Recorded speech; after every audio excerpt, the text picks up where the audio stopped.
Hi, this is another episode of Surf Machine, a low-key surf vlog. And check it out. Usually I'm very against wearing one's own merchandise, but I got some sweet Surf Machine hats made. I don't know, like 10 of them. So I had to wear it. There it is, Surf Machine. Maybe you can buy one. Hey, you should. I'm gonna cut that whole thing out.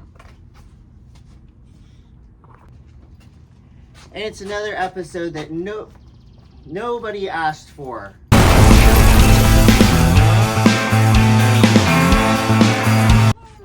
Yeah, I got them all out.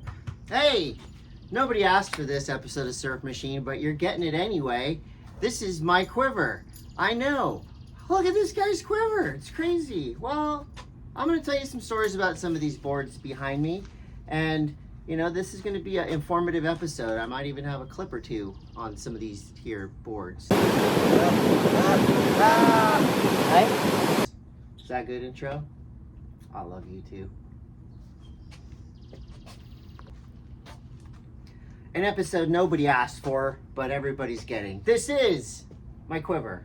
Hi, I'm Chris Coté. This is Surf Machine, a low-key surf vlog. We're gonna start my Quiver Tour off with the GOAT, the best surfboard I've ever had. This is a Paizel Gremlin with the Dark Arts technology. You see it right there, F1 race car style carbon. This board right here is 5'2", 19 1/4, 2 1/4, 25 liters. And it was designed by John Paizel on the North Shore and vacuum bagged with that carbon wrap right here in San Diego at Dark Arts. Now, this board has proved to be reliable, old faithful. It's 2 years old. The Dark Arts tech has helped keep this board's pop for 2 years. It feels brand new when I ride it.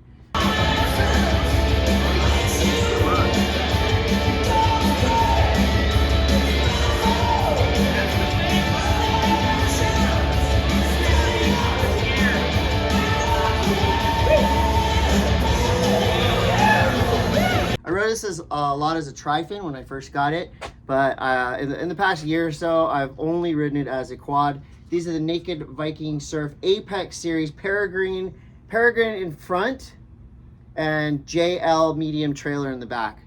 Handmade fins right there from NVS. This board right here is just, it's a gem. It's like I said, it's the best board I've ever had, and I don't think I've had a bad session on it yet. I love it. This is the Gremlin 5'2", Dark Arts. Boom. The purple is a resin tint.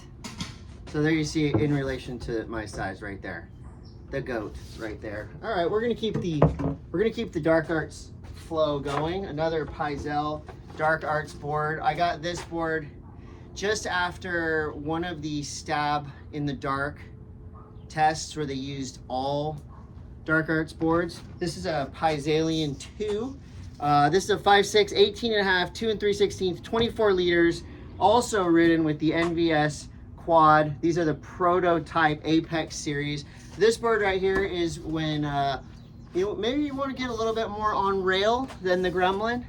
You're gonna go to the Paizelian 2. I love the shape. The outline is just super fast.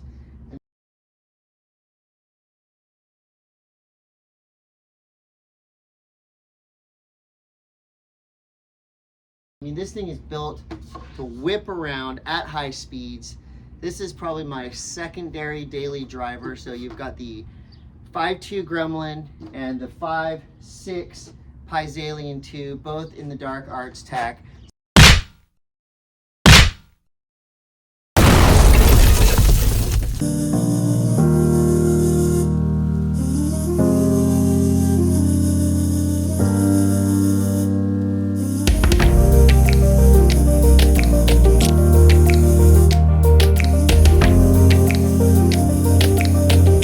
These are kind of my two go-to daily driver boards right there. Okay, while we're on the topics of Dark Arts boards, I'm gonna bring these two out right here. Look at that beauty. That is a JT shaped 5'8", 18 5/8, 2 3/4. This is kind of a board that I ordered for bigger waves. Not that I'm like big wave guy, but as you can see, It's got some beef. I want to say it's probably around 26 liters, but JT doesn't like to talk about liters. So JT is this dude is a mad scientist. He invented dark arts tech, the carbon.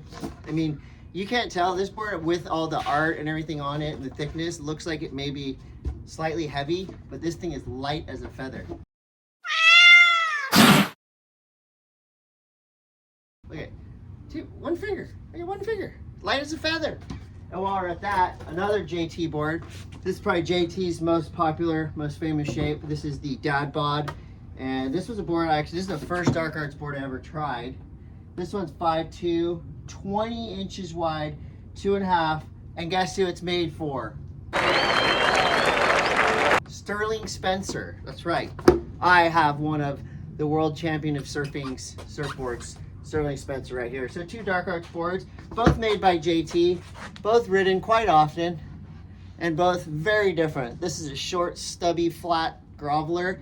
This is a kind of rockered out, better, bigger wave board.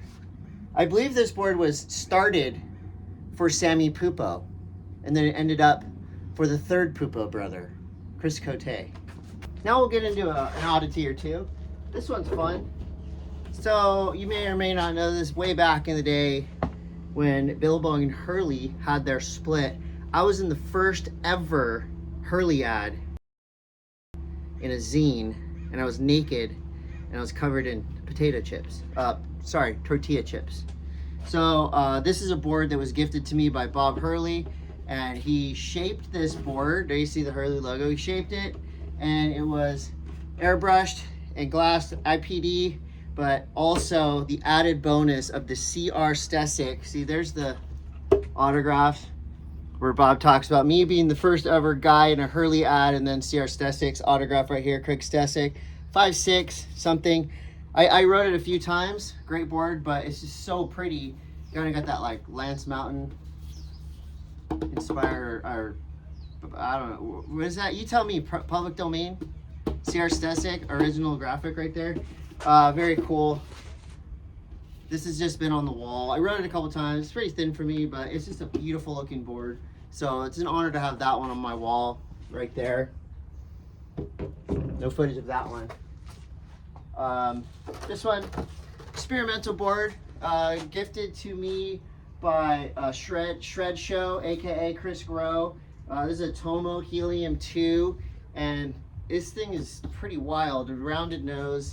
I mean, it's basically like a shape of a skateboard. This one is 25.5 liters. It's 5'3", and it's super light. And of course, you've got all the touches that Tomo does, all the bottom contours, pretty nuts. This is a fun board. When the Monday Mass was sponsored by Chemistry Surfboards, I got this board shaped by Jason Bennett in Oceanside, California.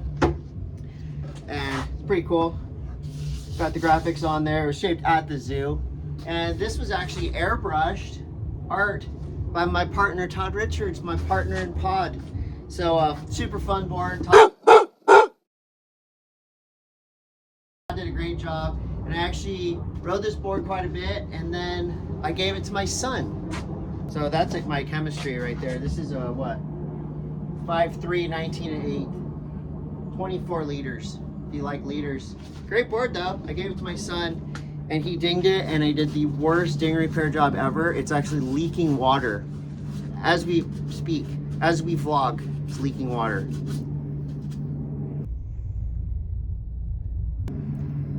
Yep. Freaking jet. Let's take a trip to the egg zone. Okay, this is another one of my all-time favorite surfboards, a 6'9" Steps Killer model. For this wave right over here. This was shaped by Jive Ass James at Univ in Encinitas, the shop on the corner that you all probably went to at one point or another. Used to have a shaping bay hidden in the back.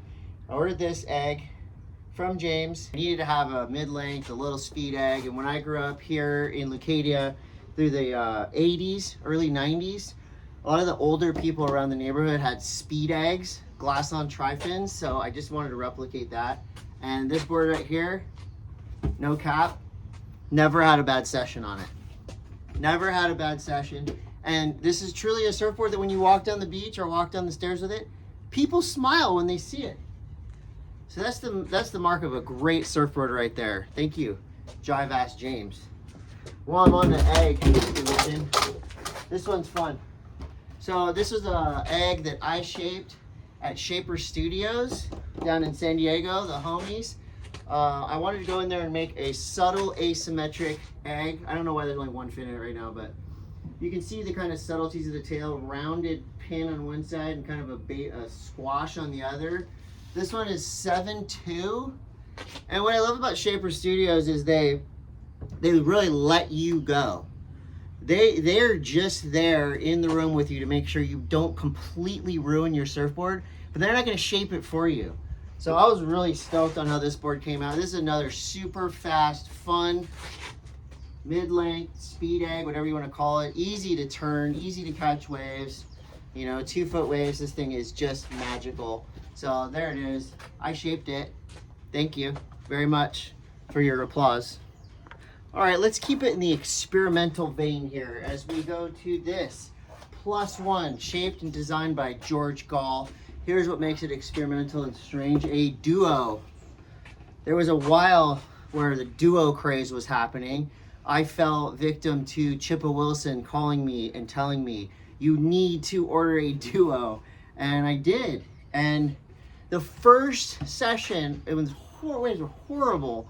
I paddled out and I lost it on my first wave and it broke the nose off. And I truly think this would have been a magical board, but sometimes you break the nose off and just visually, I'm looking at it and I just can't get past it. This is a strange board. It's really weird, but I'm glad I tried it. Chippa and Neil Purchase Jr. absolutely rip on these duo boards. So there was our attempt at it. George Gall, super rad guy, +1 surfboards, always down to get weird and experiment. Mostly just get weird. If you know George Gall, you know he likes to get weird. This one's fun. Actually, I gotta grab something for that one. Let's go and keep it in +1. All right.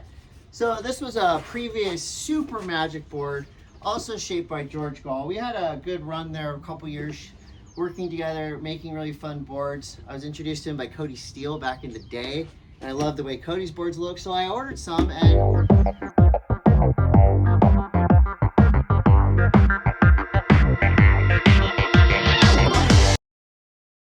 I made a friend, George Gall and Joe Berglio at +1 Surfboards. This is a 5.7, we called it the Mrs. Link, and it's just a nice flat plug, great board. This thing worked so well for me for many, many years. Always Astrodeck, by the way. Yeah, just a good quality short board.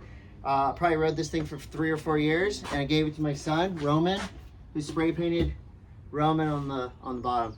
I had a lot of fun on this board, and that's why I never got rid of it. It was magic. And so you want to keep the magic ones around. Thanks, George. Okay, this one's fun. When I was a little kid, probably 6th or 7th grade, I met a guy named Marlon Bacon who has started Marlon Surfboards up the street, and I got some of the best boards I ever had from Marlon. He made some, I think he made me 3 insane Twinsers. So this was early 90s. I don't know why I just got into the Twinser vibe. I think it was because I watched Martin Potter in either Seaside and Beyond or Momentum 1 riding an all-white Twinser and mushy waves at Seaside and making it look so amazing. So I started ordering Twinsers. Anyway, I reconnected with him after probably not seeing Marlon for 10 years, ordered a Twinser, didn't hear anything, and then a year later, he calls me and says, I've made it, I got you something, and it's something. I don't know how good you're gonna see it, but basically, you've got a spooned out tail right here of this Twinser, and of course the 101 fins, beautiful, beautiful bamboo fins right there. But that's the strange oddity of this board is that tail, so you can clearly see the cupped out version. And it was an experiment. Not all experiments work the way you think they're going to. I love the way this board looks, but didn't ride as great as it looks. But I really appreciate Marlon for trying and for getting me this board. And it just, I mean, I had this on all my boards back in the day when I was a little kid, like first learning how to really surf. So I got a special place in my heart for Marlon Bacon, Marlon surfboards, even though this thing's super weird. Somebody come get it and rip it how it's meant to be ripped. A couple standard shortboards here, but all with special meaning. One of the best shaper relationships I ever had was with Pesh surfboards. Here you go.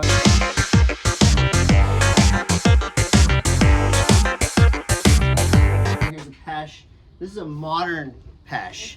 So when I was first sponsored and surfing and doing contests and doing photo shoots and all that stuff, I rode some Pesh boards that were just magnificent. At the time, I believe I got sponsored by Pesh through Ezekiel, Vinny De La Pena, Jay Larson hooked me up with Pesh, and this logo was always classic to me. I remember watching Jay Larson video parts and just going, I want to surf like that. And so some of the Pesh boards I had were just so magical, easy to ride, and just some very, very memorable boards. We don't remember every board we had, but these Pesh boards, I think I remember each and every one of them. This was one after reconnecting with Mark Pesh just a few years ago after not talking for, I don't know, 8 years or something. I ordered a board and got this one. It's a no name, 26 liters, 5'7". And, you know, this is just a basic, you know, hot shot, high quality, high speed, rippable surfboard. You see nice and flat with just a flip at the end. Pesh always just shaped really easy to ride boards.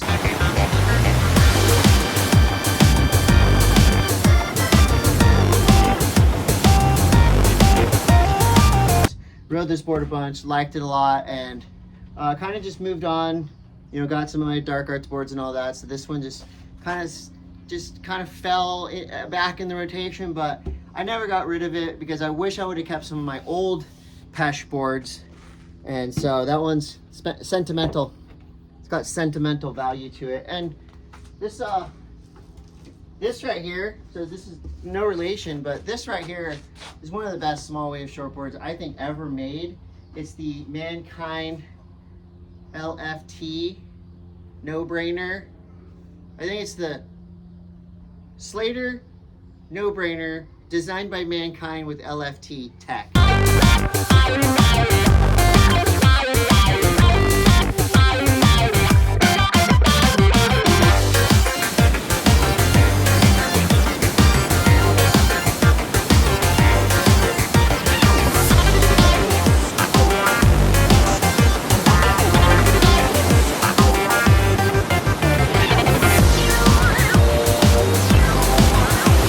I don't know. I mean, just straight up, look at that thing. It's a skimboard. It's tiny, yet somehow it still floats. It still goes fast. You can ride this board, I mean, in 1 foot waves and have the time of your life. I think they've changed up the recipe a little bit for these super, super flat no-brainer boards. But I mean, this was one of the first boards I rode as a quad in small waves, and it inspired me to ride all my boards as quads in small waves. So another one I got from Chris Coté, Slater Designs. This board goes right here. I got to put that back into the rotation. This is another fun sentimental board, shaped by my friend at AKA Surfboards. Jay Novak actually shaped this. This is a pretty sick board. This thing just went so good for so long, and obviously it's busted right now. It's dirty. What I actually really, I kept this board because I love this art on the bottom. I don't know whatever I was thinking the day that I did this, but it just turned out really good, and somehow it stuck around. It's, you know, I don't know if that's like Irie art or whatever, but I really liked it. And I just, every time I try to get rid of this board, I'd look at the bottom and I go, you know what, I need to keep that thing. So this board actually brings back good memories. I really liked it. Look at the rocker. That's the big difference between the boards I ride now and what I used to ride. It's about 6 inches of rocker, and look at how thin it is all the way through. I don't think I could ride this today. Maybe tomorrow. Some of you might find this interesting. I had to get the Alien 2 Dark Arts back out. Okay, Alien 2 Dark Arts tech right here. Now we've got a Alien 2 epoxy right here. So this is all the same dimensions, but in epoxy. Amazing board. Love this board. Wait, this is the PU. Hold on a second. That's the epoxy. So 3 boards, same shape, 3 different constructions. I've ridden all these a bunch. These are some of my favorite boards. This Alien 2 is just easy to ride.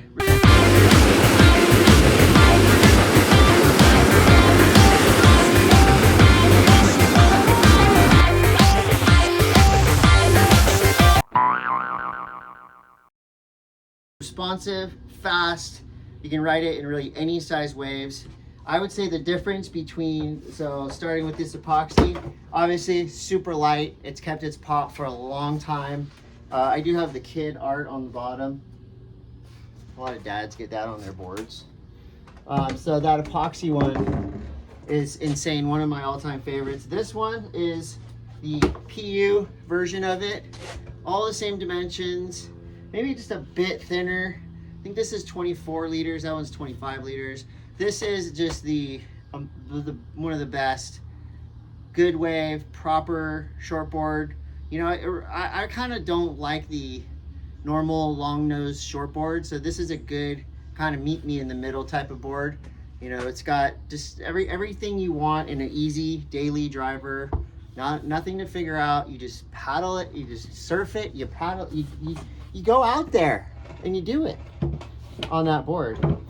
So it's kind of interesting to have all three of the same board in 3 different constructions. My favorite construction, I'll be honest with you, it's the Dark Arts construction. But these are gems right here. If you want a good normal wave shortboard that's gonna work every single day, just how you want it, Alien 2. Pretty sweet. Okay, this is by far one of the coolest boards in my collection. When I was working at Transworld Surf from 1999 to 2013, we would get a lot of letters from prison. A lot of dudes in jail would write us letters, and you know, I think they really liked the model search and some of the reef ads and stuff at the time. But anyway, this guy, out of nowhere, a big box comes to the office. It says, from a correctional facility.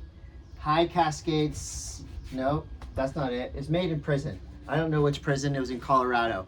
Basically a work camp prison.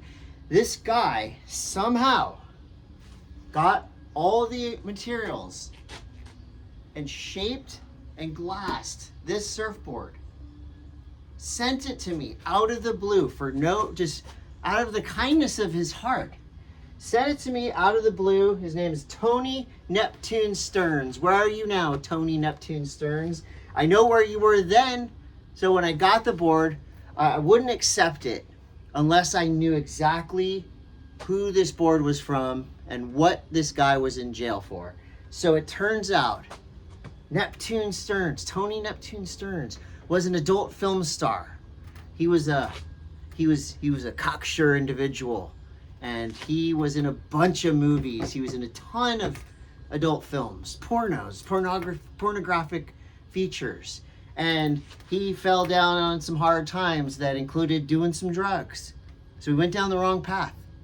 He was doing fine as a porno guy, but then he got into drugs and things started going a little haywire. Anyway, so the crime he committed was a guy at a video store owed him money for some porno videos that he put on commission. I don't know how that world works, but basically he went to collect his money. He had a gun and he got busted for armed robbery. And I thought that wasn't a crime that would negate accepting this surfboard. There's many other crimes that I would not accept a surfboard shaped for, but robbery to get back one's past due pornographic billing scenario.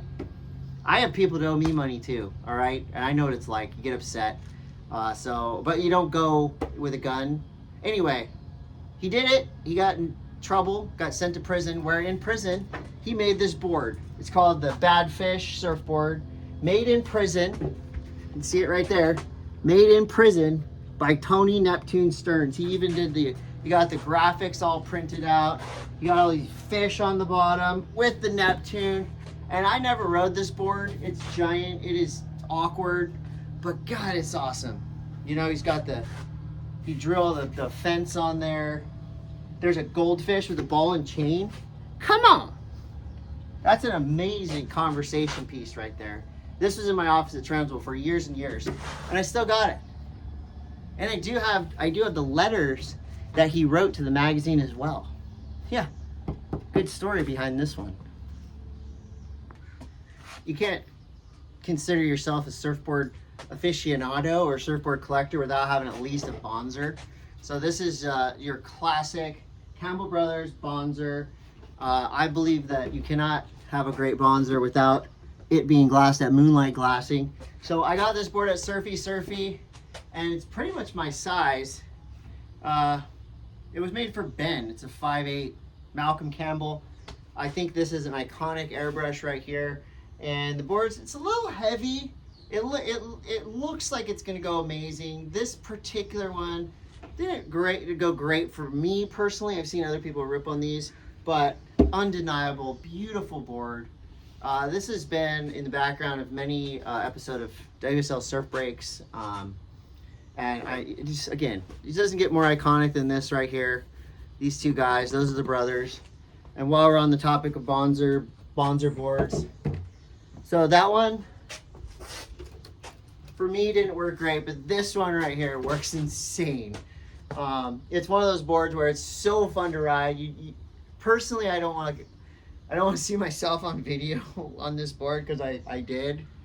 And I thought I was surfing like Al Nost, but I was surfing like Al Nope.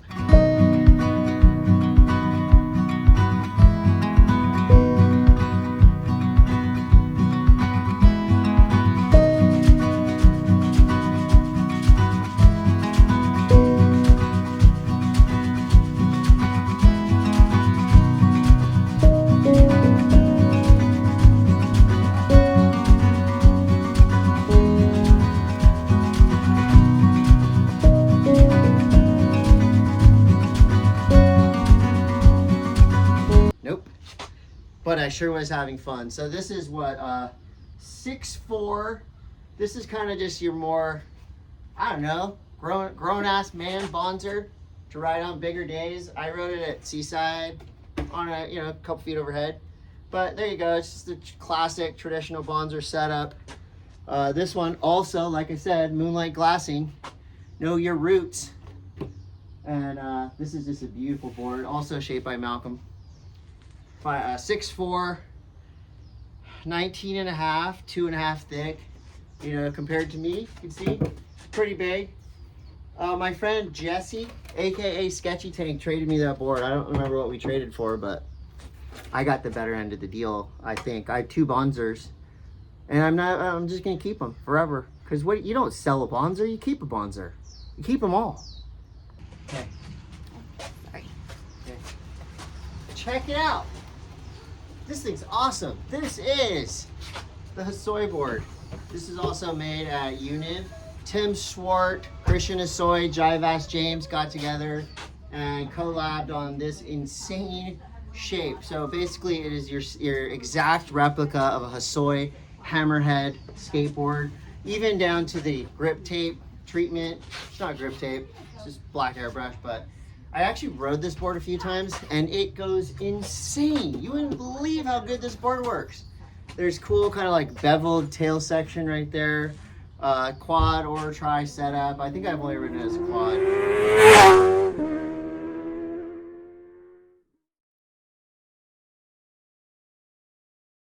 But insanely fun. I want to actually ride this and get more clips. Maybe I'll do a whole episode of Surf Machine on the Hosoi board. Christian Hosoi approved. Getting down to it. All right, this is another kind of fun one. This is my first ever hand shape. I did it at Shaper Studios again. This is 2013. I made this. This is, I think, right when the dumpster diver came out, obviously, heavily inspired. And this board actually went really well.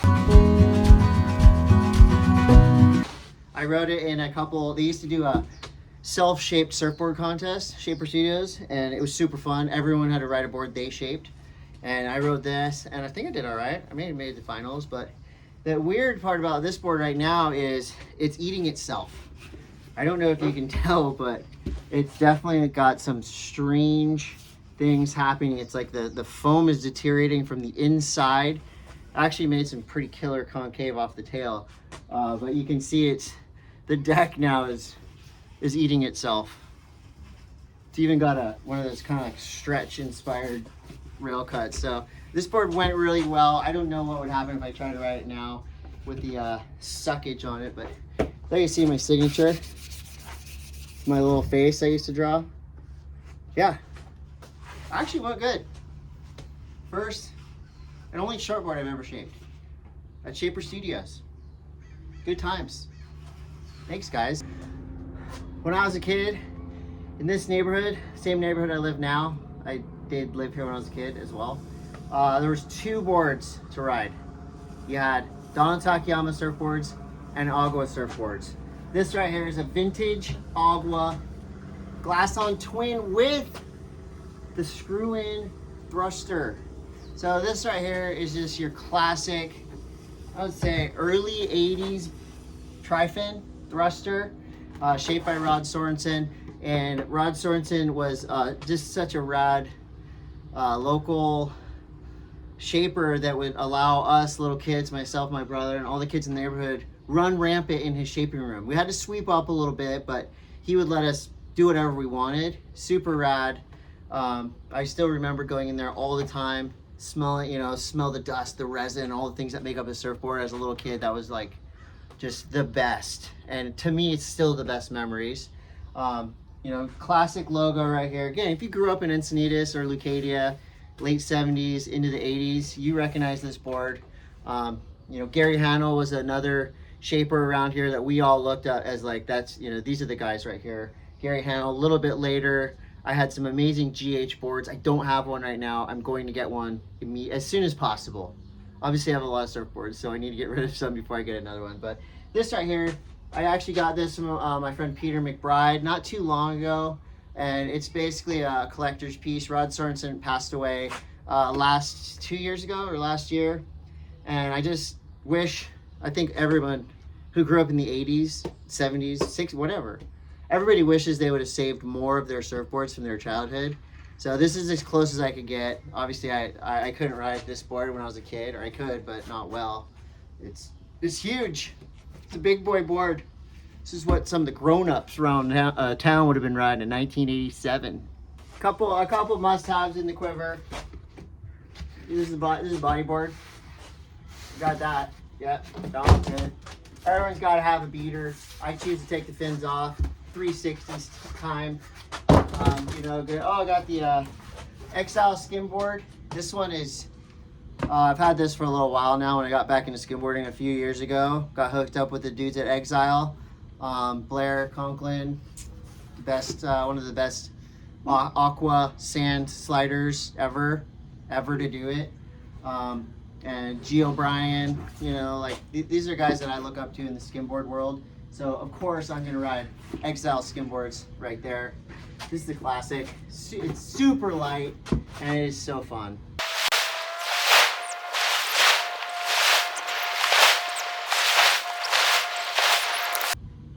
I love skimboarding.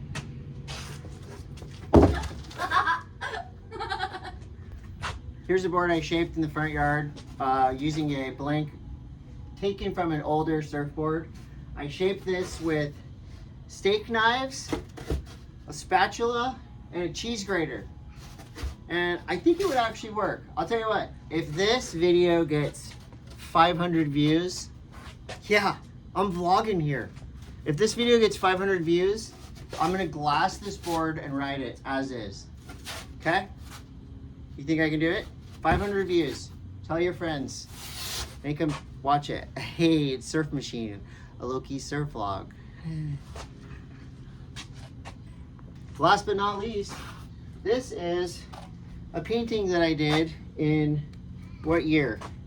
2007, okay? This is called Things That Can Kill. And if you go down the list here, you can start to see all these things. Well, it starts down here with actual weapons, right? Guns, swords, knives.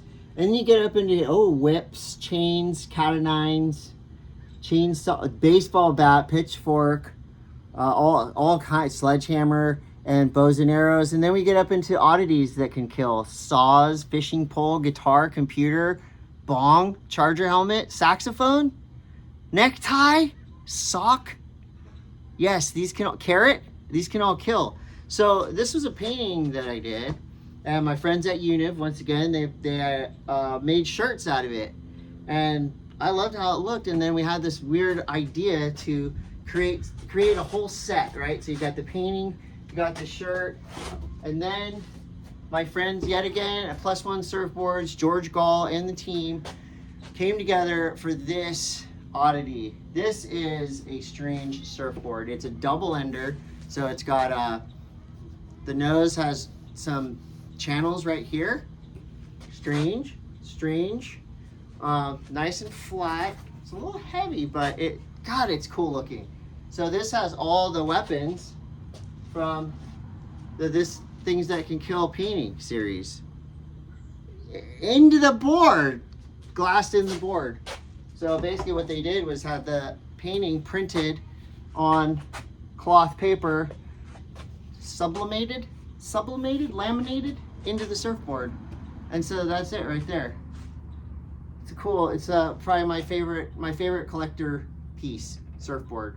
And that's my tour of my Quiver. And that's been Surf Machine, a low-key surf vlog. And I got some hats. I got 10 of them. Limited edition. If you want one, go in the comments below. I'll get you one. And let me know.